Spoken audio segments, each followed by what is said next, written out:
اسے باتیں کرنے کا فن خوب آتا ہے۔ موبائل پر مختلف لڑکیوں سے دوستیاں کر کے انہیں پھانس لیتا ہے۔ جب لڑکیوں کو اس پر اعتبار ہو جاتا ہے تو وہ لڑکیوں کو اپنے کرائے کے فلیٹ پر لے جا کر اپنی ہوس مٹاتا ہے۔ ان دنوں اس کے پاس ایک بڑی ہی اچھی کم عمر لڑکی صبح کے وقت آتی ہے۔ وہ اور اس کے دوست خوب عیش کر رہے ہیں۔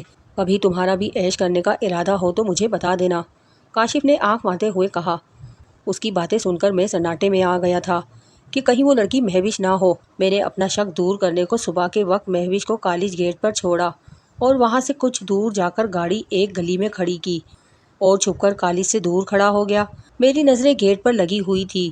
ابھی چند منٹ ہوئے تھے کہ السلام علیکم۔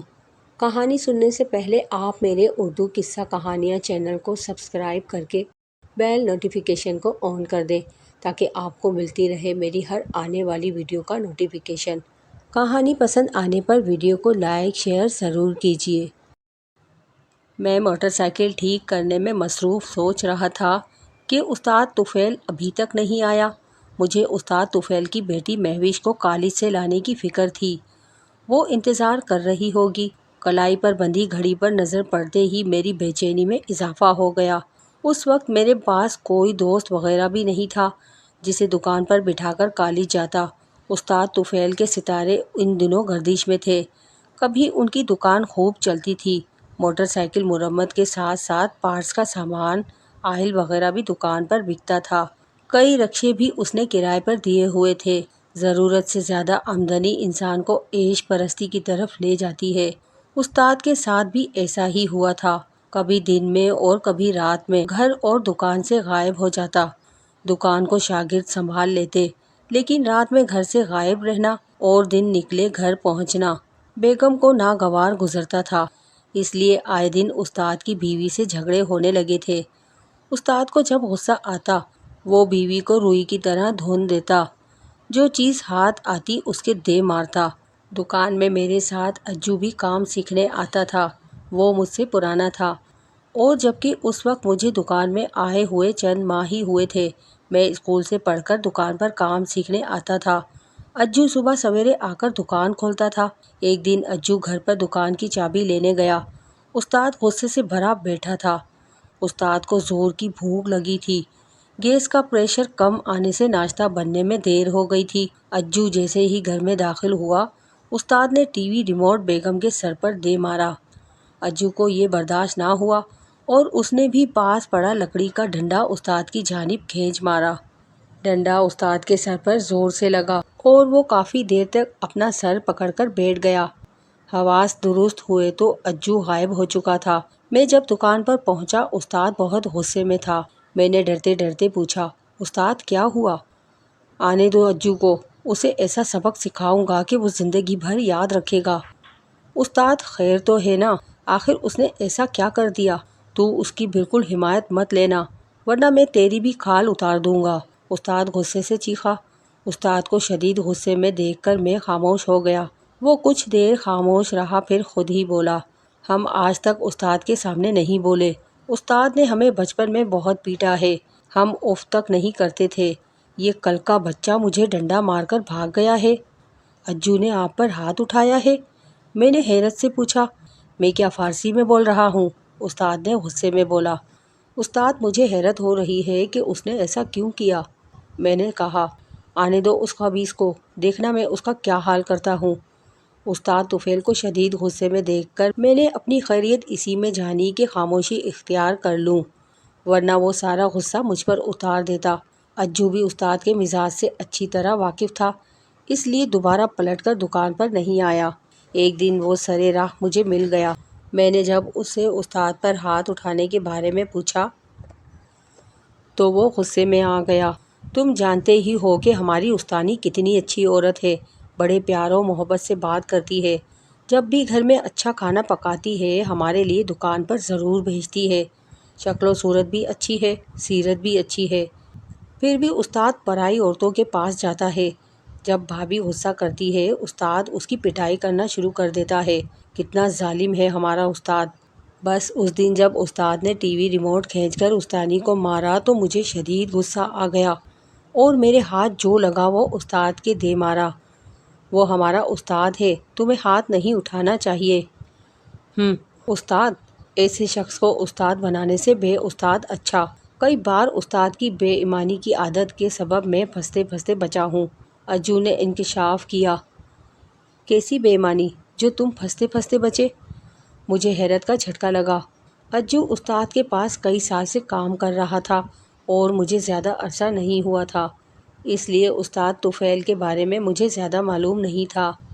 استاد آئل کے ڈبوں کی سیل اس طرح کھولتا ہے کہ پھر دوبارہ 2 نمبر آئل ڈال سکے، اور سیل بھی ڈبے سے اس طرح دوبارہ لگ جائے جیسے ڈبہ کھلا ہی نہیں ہے۔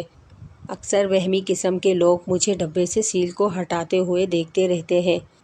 کبھی بے دھیانی میں طاقت کا مظاہرہ کرنے سے پہلے ہی سیل ہاتھ میں آ جائے تو ایسے گاہک مجھ سے بحث شروع کر دیتے ہیں کہ تم بے ایمان ہو۔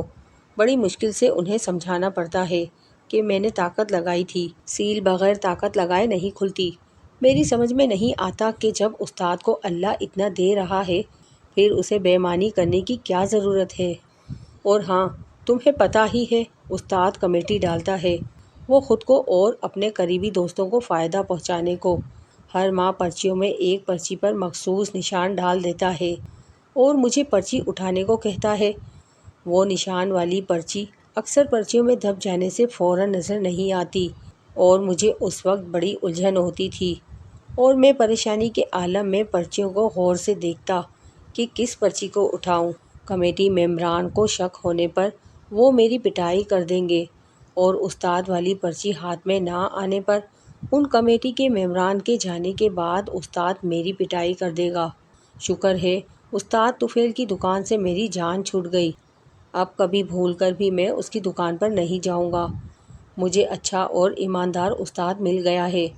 وہ استاد طفیل کی طرح یہ نہیں کرتا کہ پارٹس کا سامان منگوا کر کچھ سامان گاڑی میں لگایا اور بچ جانے والا سامان پارٹس والے کو واپس دے کر رقم اپنی جیب میں رکھ لی۔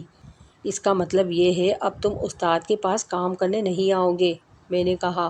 ہاں، میں اب کبھی بھول کر بھی اس کی دکان پر نہیں آؤں گا۔ اجو نے کہا۔ لڑکے تم ابھی تک نہیں گئے؟ استاد کی آواز پر میں چونکا۔ استاد میں تمہارا ہی انتظار کر رہا تھا۔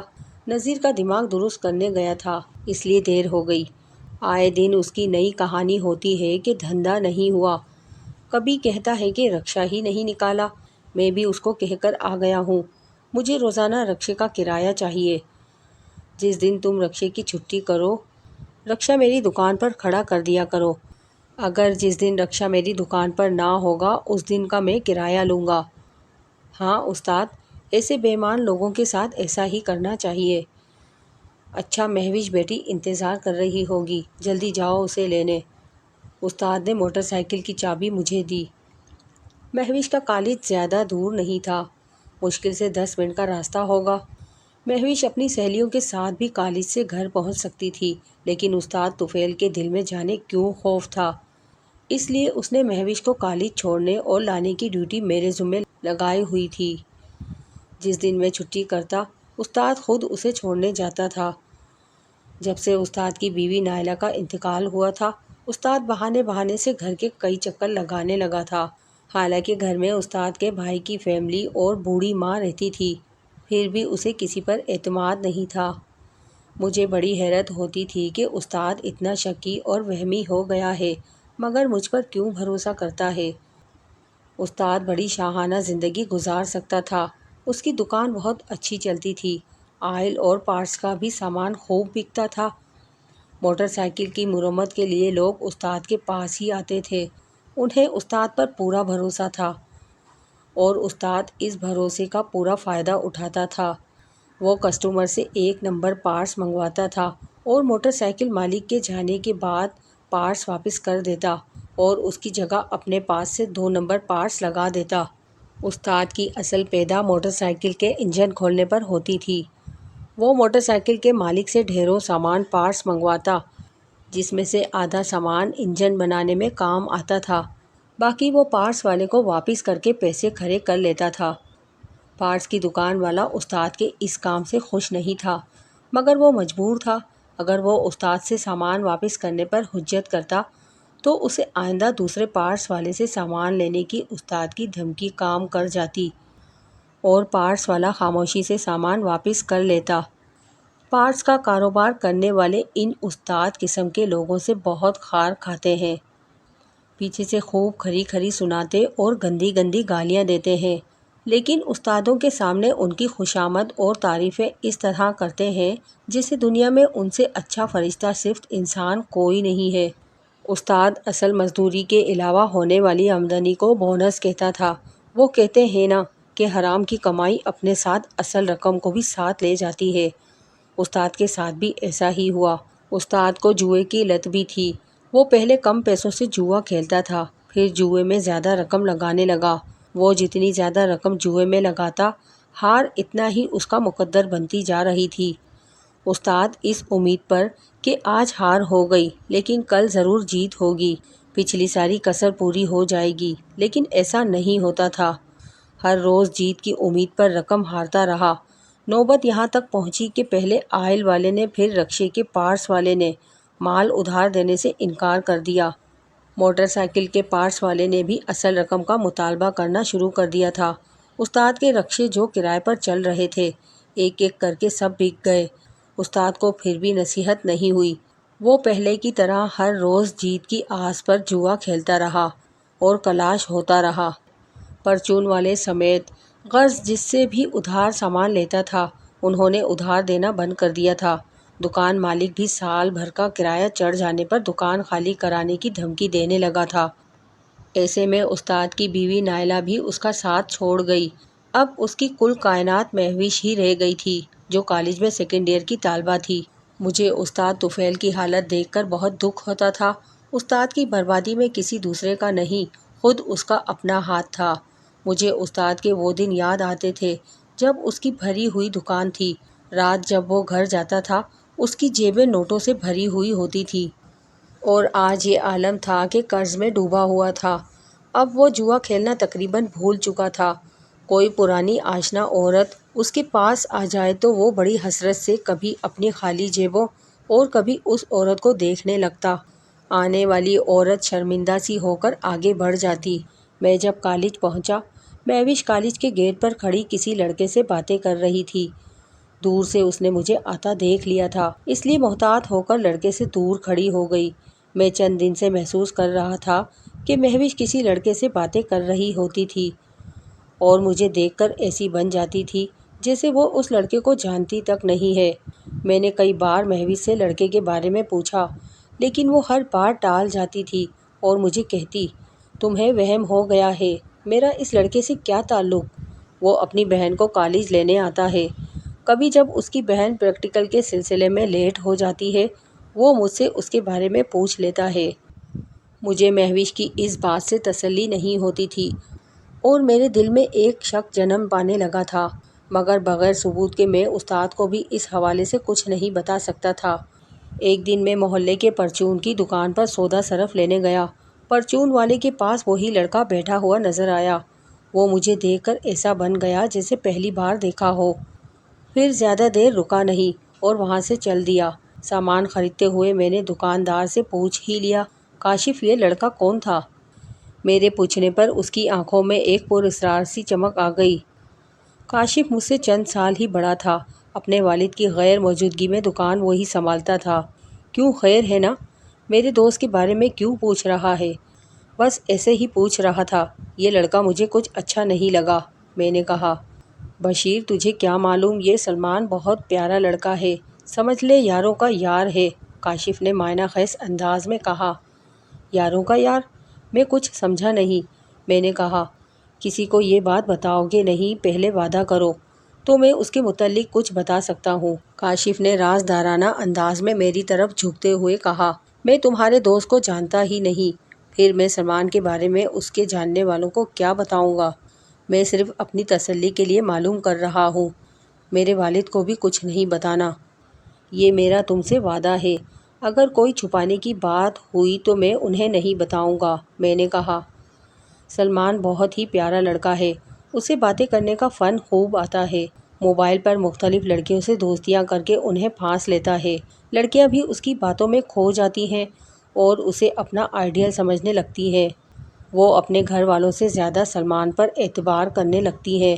سلمان بھی موبائل پر اپنی لچھے دار باتوں کے فن کا بھرپور فائدہ اٹھا کر انہیں پہلے مختلف تفریحی مقامات کی سیر کراتا ہے۔ جب لڑکیوں کو اس پر اعتبار ہو جاتا ہے تو وہ لڑکیوں کو اپنے کرائے کے فلیٹ پر لے جا کر اپنی ہوس مٹاتا ہے اور ان کی شرمناک مووی بنا کر محفوظ کر لیتا ہے۔ جب لڑکی اس گندے عمل سے انکار کرتی ہے اور شادی کرنے کو کہتی ہے تو مووی گھر بھیجنے کی دھمکی دے کر بلیک میل کرتا ہے اور لڑکی بھی فلم دیکھ کر اس کے اشاروں پر چلنے پر مجبور ہوتی ہے۔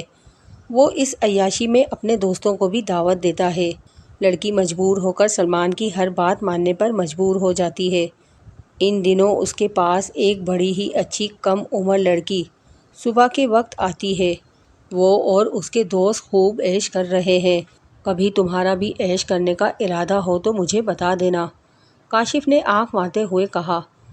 اس کی باتیں سن کر میں سناٹے میں آ گیا تھا کہ کہیں وہ لڑکی مہوش نہ ہو، مگر میرا دل نہیں مانا کہ مہوش ایسی ہو سکتی تھی۔ میں نے اپنا شک دور کرنے کو صبح کے وقت مہوش کو کالج گیٹ پر چھوڑا اور وہاں سے کچھ دور جا کر گاڑی ایک گلی میں کھڑی کی اور چھپ کر کالج سے دور کھڑا ہو گیا۔ میری نظریں گیٹ پر لگی ہوئی تھی۔ ابھی چند منٹ ہوئے تھے کہ مہوش گیٹ سے باہر آئی۔ سلمان موٹر سائیکل لیے آ گیا اور مہوش کے اس پر بیٹھتے ہی اس نے موٹر سائیکل تیزی سے آگے بڑھا دی۔ یہ منظر دیکھ کر میں دنگ رہ گیا۔ کاشف ٹھیک کہہ رہا تھا، وہ لڑکی استاد طفیل کی بیٹی مہوش ہی تھی۔ مجھے کاشف نے سلمان کے فلیٹ کا نمبر اور پلازا کا نام بتایا ضرور تھا، لیکن میں کم عمر لڑکا تھا۔ فلیٹ پر سلمان کے دوستوں کے ہونے کی صورت میں تنہا ان کا مقابلہ نہیں کر سکتا تھا۔ وہ مجھ پر جھوٹا الزام لگا کر کسی بھی معاملے میں پھنسا بھی سکتے تھے۔ جو لڑکیوں کو پھانس کر بلیک میل کر سکتے ہیں، ایسے لوگوں کا میں بھلا کیا مقابلہ کرتا؟ مہوش بھی سلمان کے کہنے میں آ کر میرے خلاف گواہی دیتی۔ یہی سوچ کر میں پریشان سا چہرہ لیے چلا آیا۔ میرے ذہن میں کشمکش چل رہی تھی کہ میں استاد کو یہ بات بتاؤں کہ نہیں۔ اگر بتاؤں تو کس طرح؟ استاد طفیل کے غصے سے مجھے ویسے ہی خوف آتا تھا۔ میں جب دکان پر پہنچا میرا چہرہ دھواں دھواں تھا۔ کم عمر ہونے کے سبب میں چہرے سے ٹپکتی خوف کی کیفیت کو چھپانے کی کوشش میں ناکام رہا۔ استاد جہاں دیدہ شخص تھا وہ میری صورت دیکھتے ہی سمجھ گیا، ضرور کوئی بات ہے۔ کیا بات ہے شبیر، خیریت ہے نا؟ استاد نے پوچھا۔ ہاں خیریت ہے، میں نے استاد سے نظریں چراتے ہوئے کہا۔ کیا ہوا ہے تجھے، بتاتا کیوں نہیں؟ اس نے میرے شانوں کو پکڑ کر میرا رخ اپنی طرف کیا۔ بول کیا بات ہے؟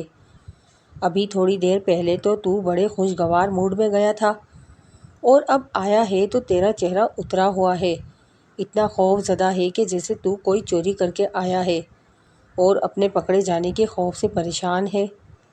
استاد ایسی کوئی بات نہیں ہے۔ میں استاد طفیل کے غصے سے ہوتے سرخ چہرے سے نروس ہوتا جا رہا تھا اور مسلسل نظریں نیچے کیے ہوئے تھا۔ مجھ میں اتنی ہمت نہیں تھی کہ استاد سے نظریں ملا کر بات کر سکوں۔ استاد کو میری اس کیفیت پر غصہ آ گیا تھا اور مجھ میں اتنی ہمت نہیں تھی کہ وہ سب کچھ بتا دوں۔ میری خاموشی استاد کو بے چین کر رہی تھی۔ وہ غصے میں بھر چکا تھا۔ جب اس کے صبر کا پیمانہ لبریز ہوا تو اس نے بجلی کی وائر اٹھا کر میری پیٹھ پر مارنا شروع کر دی۔ مجھ سے یہ تکلیف برداشت نہ ہو سکی اور میں سسک پڑا۔ جو بات بتانے کے لیے میں منصوبہ بندی کر رہا تھا کہ کس طرح استاد کو بتائی جائے، وہ فرفر بولنے لگا۔ استاد کا چہرہ غصے سے سرخ ہوتا جا رہا تھا۔ اس نے مجھ سے گاڑی کی چابی لی اور گاڑی کو تیزی سے دوڑاتا ہوا چلا گیا۔ رات گئے تک استاد طفیل کی واپسی نہیں ہوئی تو مجھے بڑی فکر ہوئی۔ میں ڈرتے ڈرتے استاد کے گھر گیا۔ گھر کے باہر ہجوم جمع تھا۔ وہیں مجھ پر محلے والوں کی زبانی علم ہوا کہ استاد نے مہوش کو چند اوباش لڑکوں کے ساتھ رنگ رلیاں مناتے دیکھ لیا تھا۔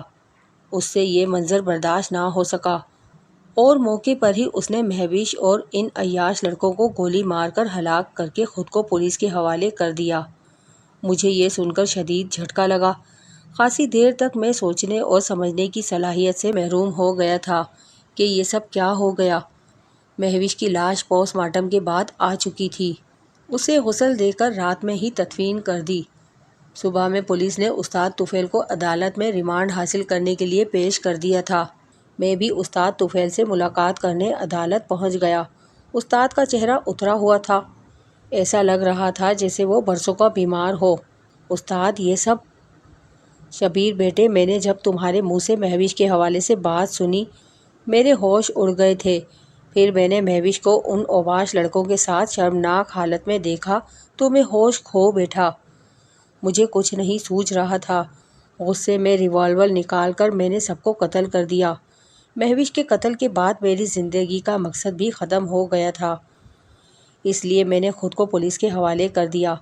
زندگی کی جو تھوڑی بہت سانسیں ہیں وہ اب جیل کی کال کوٹری میں پوری ہوں گی۔ سمجھ میں نہیں آ رہا استاد، آپ کے ساتھ یہ سب کچھ کیسے ہو گیا؟ شبیر، اپنا کیا ہی سامنے آتا ہے۔ میں جوانی کے جوش میں وہ کچھ کر گیا تھا جو مجھے نہیں کرنا چاہیے تھا۔ مجھے ذرا بھی احساس نہیں ہوا کہ آج میں کسی کی عزت سے کھیل رہا ہوں تو کل کوئی دوسرا بھی میری عزت سے کھیل سکتا ہے۔ میرا ماضی حال بن کر میرے سامنے آ گیا۔ میں اپنی زندگی گزار چکا ہوں۔ شبیر بیٹے، تم کبھی بھی وہ نہیں کرنا جس کا اس عمر میں آ کر تمہیں پچھتاوا ہو۔